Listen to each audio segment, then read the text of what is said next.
Wise token FAQ. So in this video we're going to look at what is the UniSwap provision. So let's have a quick look at that. So UniSwap, as you may or may not know, is a DEX, or a decentralized exchange, where you can swap one token for another token on the Ethereum blockchain. So the UniSwap provision is what the Wise will need to do to have a trading pair.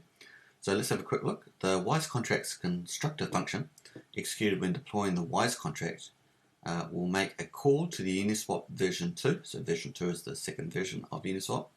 It's the main one now. Factory contract in order to create a UniSwap Wise Ethereum pair exchange contract. Right, so it's to create that. And that's what people will buy and sell Wise and Ethereum for. So you can swap in and out. This newly created exchange contract address will be stored internally in the Wise contract. Okay, so for the Wise token. This newly created UniSwap Wise ETH exchange pair contract will simply lie dormant until the circulation epoch begins. So that's when the LT launch phase for 50 days ends and the circulation of epoch begins. So the trading begins. And Uniswap and staking. The Uniswap provision transfer is executed using the stored address. No minted Wise exists until that point. Okay, so there's no Wise tokens. So no liquidity can be added until then. Alright, so that's basically the end of the launch phase. As part of sending the Uniswap provision Wise and Ethereum to the exchange pair contract, a Uniswap v2 router contract is used, which internally wraps the Ethereum into WETH, which is called wrapped Ethereum, as it's standard in Uniswap version 2. So that's more technical aspect.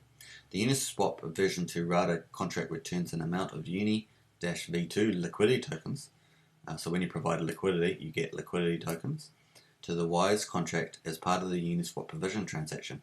These Uni version 2 liquidity tokens represent ownership of the liquidity pool and the Wise contract just sent in. Okay, so you put liquidity in, and that represents an ownership of that liquidity that's in the pool for the Wise Ethereum pair.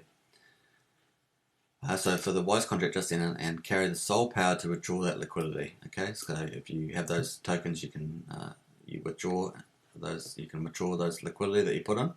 The Wise contract has no code or function allowing such liquidity withdrawal.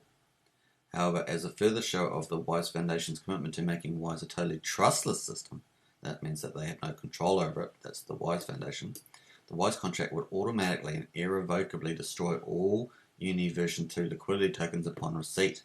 This is done by transferring them to a known burn address such as 0x0. So basically, once they put liquidity in, no one's going to be able to drain it in from the team. Once the Uniswap provision is complete, the users are free to use Uniswap's front end to swap Wise into ETH and vice versa. They may also choose to deposit their own liquidity pools of Wise ETH in order to earn fees from the traders. Alright, so that's fantastic. So basically what they're saying is that the Uniswap provision will set up the contract. The liquidity provided tokens will be destroyed, so they cannot be withdrawn, and liquidity stays on Uniswap. And people, of course, can freely add their own liquidity to Uniswap at the end there, and that supports a trustless liquidity pool for Uniswap. So I hope you enjoyed that.